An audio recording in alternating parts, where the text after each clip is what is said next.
What's up, guys? I just want to do a quick video on the process of how to sort of get an idea on how to create paintings, and my process on how to do it, and the stages that I go through from beginning to end. Um, so in front of us, I started doing a drawing here, also known as a cartoon, like the old masters used to do. Cartoon is like a full-size drawing of the canvas. So once this drawing is done, then I can transfer that onto the canvas, the exact same size, hence cartoon. So let's get started.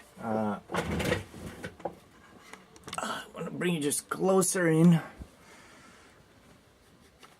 And usually I like to start working, within the eyes area. I think it's always a good starting point. So, I've obviously already started getting the drawing sketched out of this little girl here. And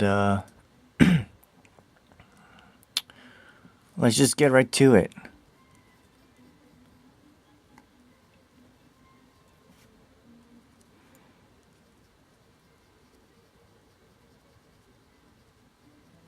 Just a quick overview of what I'm using for the pencil wise. This is your typical graphic holder. You can purchase anywhere in the art stores, and I like it because of you can hold different types of leads in it. And what I mean by different types, different sort of gradients. And when you go to the art store, any old art store, it'll have like numbers, like from H, which is a very more sketchy, hard lead, to softer leads and darker ones, which go from the B's. And then they'll be numbered from like 1 to 8 or whatever. This lead that I'm using right now is a 2B, which is pretty good. You get nice darks in there. I'll get real close. You can see that.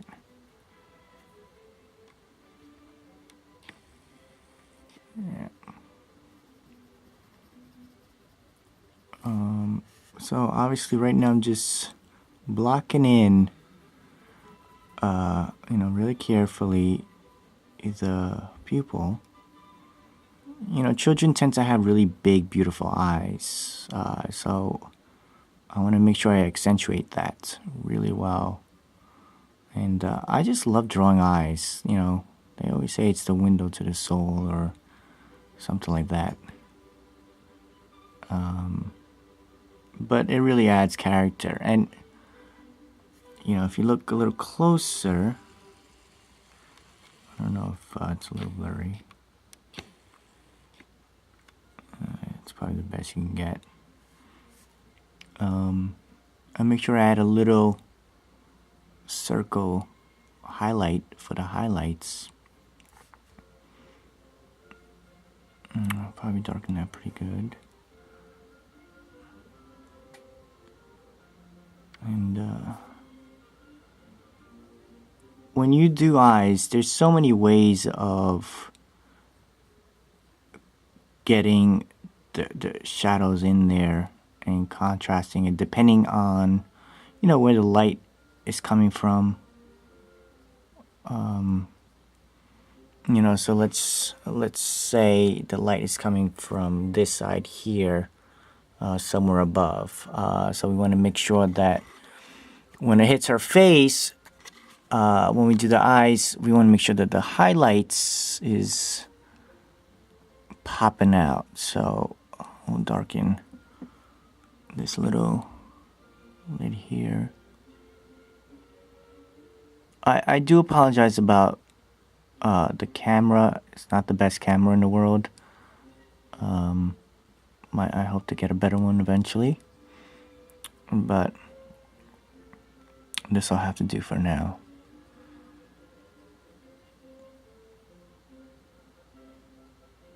So as I'm working the eye in, I'm always thinking about where I want my lights and darks to go in the shadows, where that light is hitting from which side of the face, and really pop the highlights. So the way to do that is just darken the surrounding area and leave the highlights sort of empty. And so from the as you can see, I'm working from the top and then slowly working my way down. So the top area is going to be a shadow because of this lid here, right? It goes over the eye, so there's going to be a shadow underneath it. And then as we go down, right, where more light hits, we're going to soften up our pressure of the pencil so that way it gets a little lighter.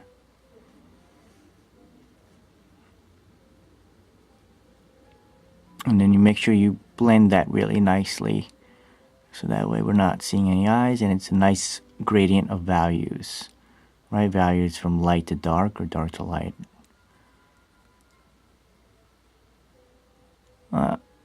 I usually always want to make sure that the pencil, whatever pencil you're using, is nice and sharp so you get into the details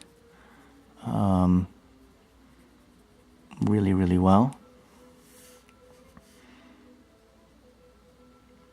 And I'm really trying to darken this area because I almost don't even want to see the inner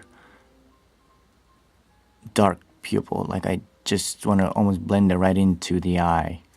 And as I go down, you can still see a little bit of it, but because it's so light.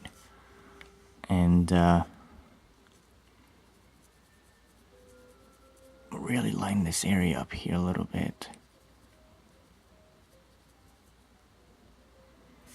Oh yeah, it's gorgeous. And there's so many ways you can do, the shadowing of the eyes, like I was saying earlier. We're getting there. Not too bad. So, as I'm working the eye more and more, I want to make sure that there's no lines. It's also really good. I like to use mirrors to look at and then see where I need to work in maybe more darks to balance it out. I'm actually looking at the camera screen right now, which kind of acts as a mirror in a sense, and I'm looking at how it looks, how this eye is looking. Is all the darks where they need to be, and is it blended? Does it look as if the eye is about to pop? And it's not bad actually. I want to darken right about here, these inner lids here. Really, there we go. That's a nice dark, because it's right underneath the lid of the eye. It's the darkest point. Same thing on this side.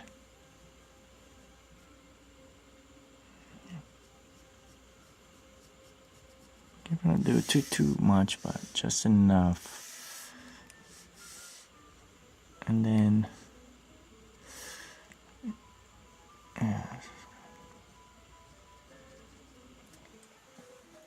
yeah, that's not bad.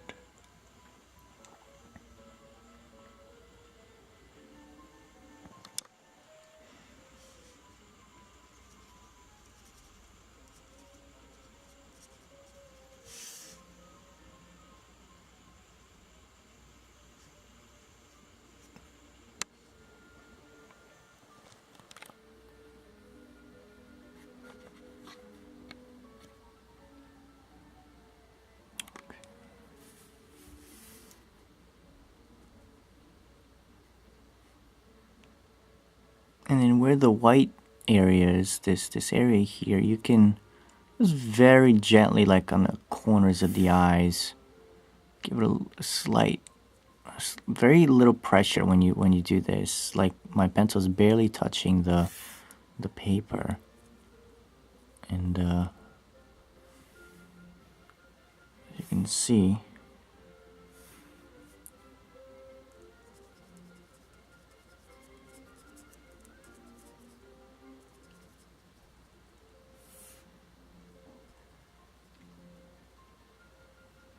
I'm softening up the lines here on the shadows.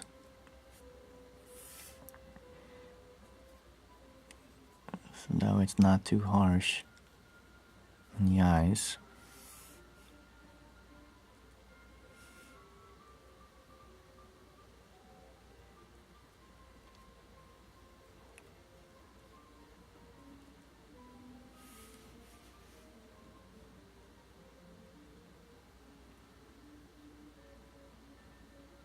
I always try to draw from models, you know, but if you don't have access to a model, you know, I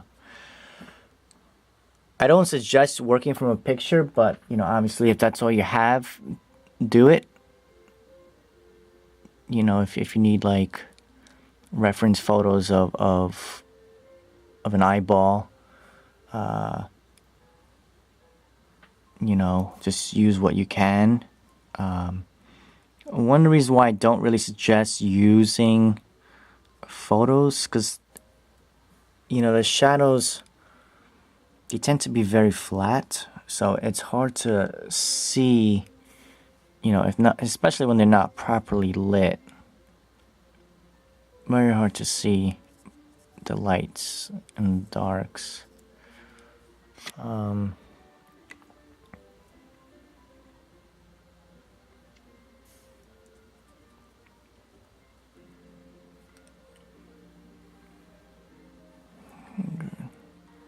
Yeah, that's not bad. It's amazing what you can do with, you know, once you combine the lights and the darks, it just pops, you know, and just love it. You know, it just pops right out of you, right out of the canvas or the paper, and it's so cool. I love it.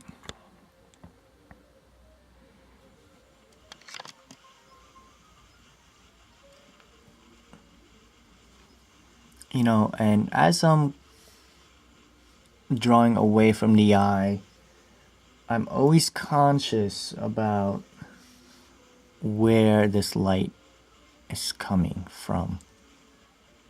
You know, where the darks and the lights. So this is like the upper lid here of the eye.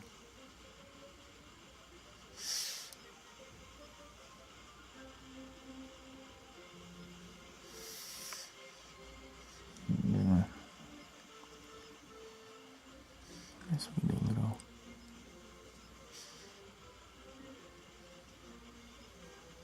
This is like the fold right on the above lid here. So that nice line could be a little darker. This is the corner of the eye, which is always in like a shadow.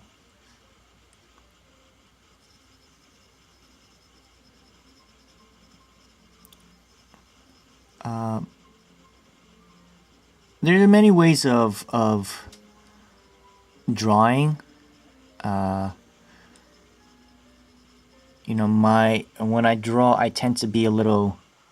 It really depends. You know, sometimes I'll be very loose and do it really quickly. Maybe like a crisscross sort of hatching techniques. You know, just to get a general idea of what the drawing's gonna be.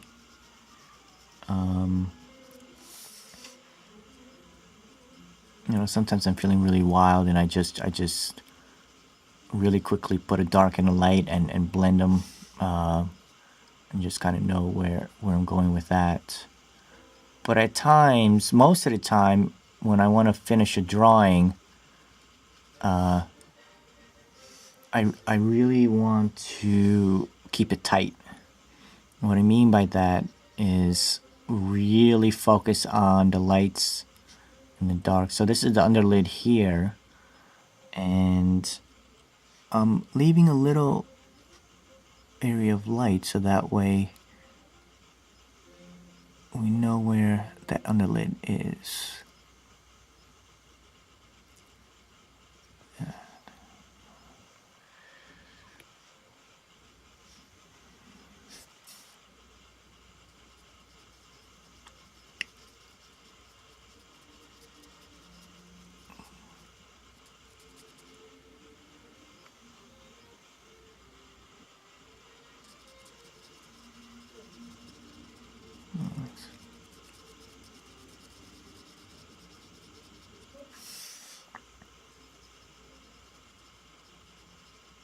When I'm drawing, I try to go,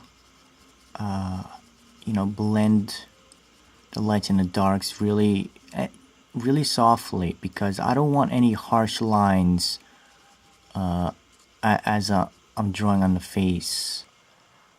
So it's important to keep it smooth. So, and how do we do that? I don't put as much pressure on a pencil, so that way it keeps it like a nice even tone throughout the whole face. And you go slow. You don't rush it. And that's very important.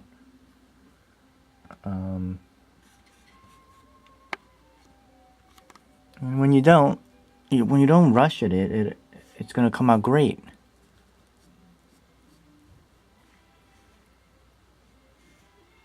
So this is, this is the above lid here. So we create this line and then we gently go up with it. As I'm going up, I'm going lighter because we want to round this area up. So how do we make something round? We create a dark and a light, and then halftones. Halftones are the in-between values of the dark and the lights, right? And that's what creates that form, that roundness.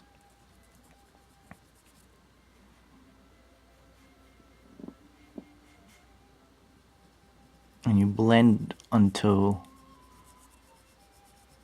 you're satisfied that you created your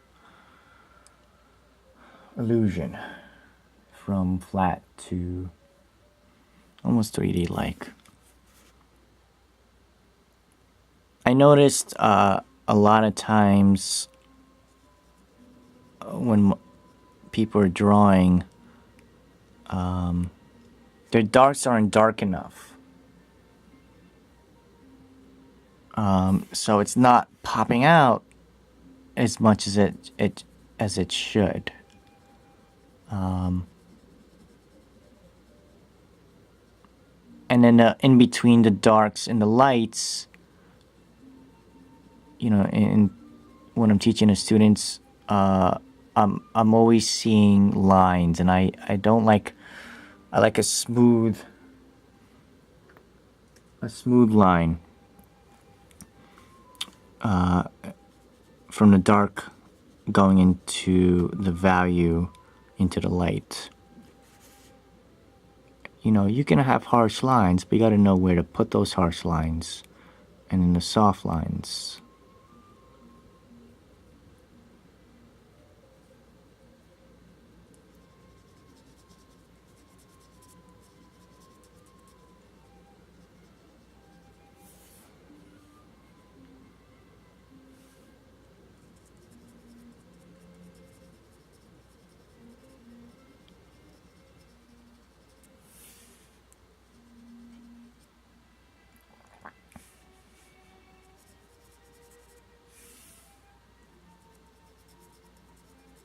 So just always be conscious when you're thinking about where to put your lines and your darks and lights, where that light is, and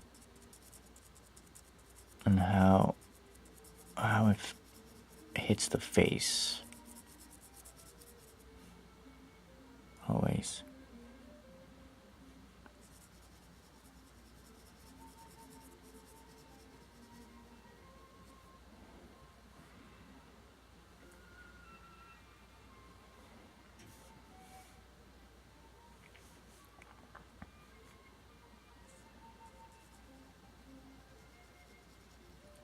Soften this area up a little more. You know, I really try not to make my life so hard when doing these drawings, because it's already really hard. You know, drawing the human being is the hardest thing for an artist to do. And you know, when you're drawing it in a more realistic classical fashion like I am here, you're more prone to mistakes or people noticing mistakes. So it's important to get it right. And you're not going to get it right in the first time. Nobody does. Nobody's that perfect. Well, maybe like Michelangelo or William Adolphe Bouguereau. He's perfect. Bouguereau is, I think, one of the greatest masters out there. And he's a French artist, 19th century. And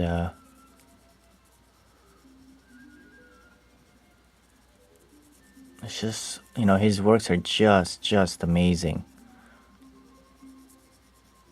In fact, they're so perfect that he gets criticized because they're so perfect. And I just say they're jealous because they can't compete.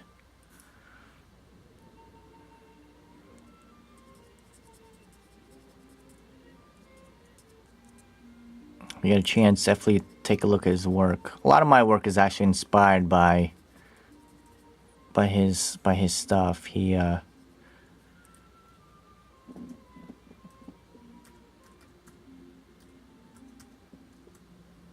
does a lot of youth and women and religious works, and it's really just gorgeous.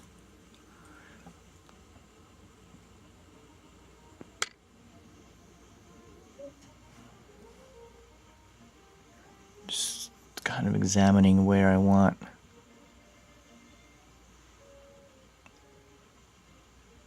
So what I'm using right now, this is called a kneaded eraser. It's almost like a clay, but it's an eraser that you can just, you know, shape to whatever you need, a point or whatever. And what it's great for is it's great for taking out highlights without leaving any sort of eraser material. And you know, I always like to play with it too, so it's fun. It's great too. I suggest you use this, especially for, you know, really tiny detail, getting highlights and whatnot. So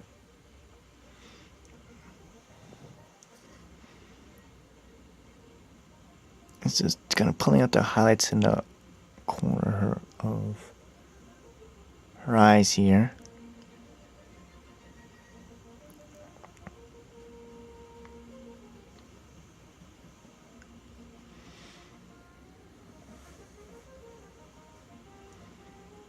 Over there as well.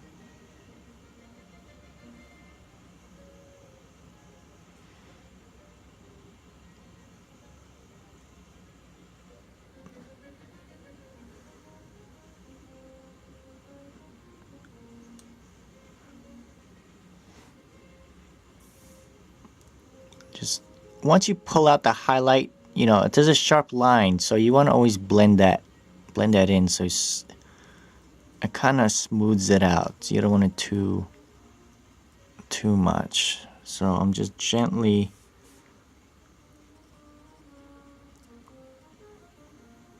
putting those values back on there. This is a little too dark here. Yeah, pull that out. That's not good. That's good.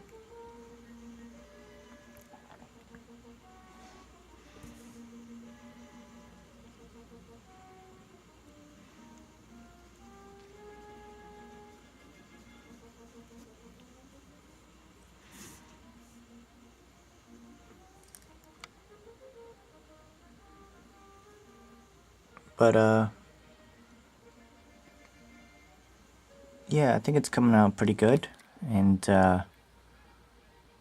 you know, I'll do the same thing with the other side of the eye, and I hope you guys enjoyed this video, and if you have any questions or feedbacks, definitely greatly appreciate it. Let me know. Bye for now.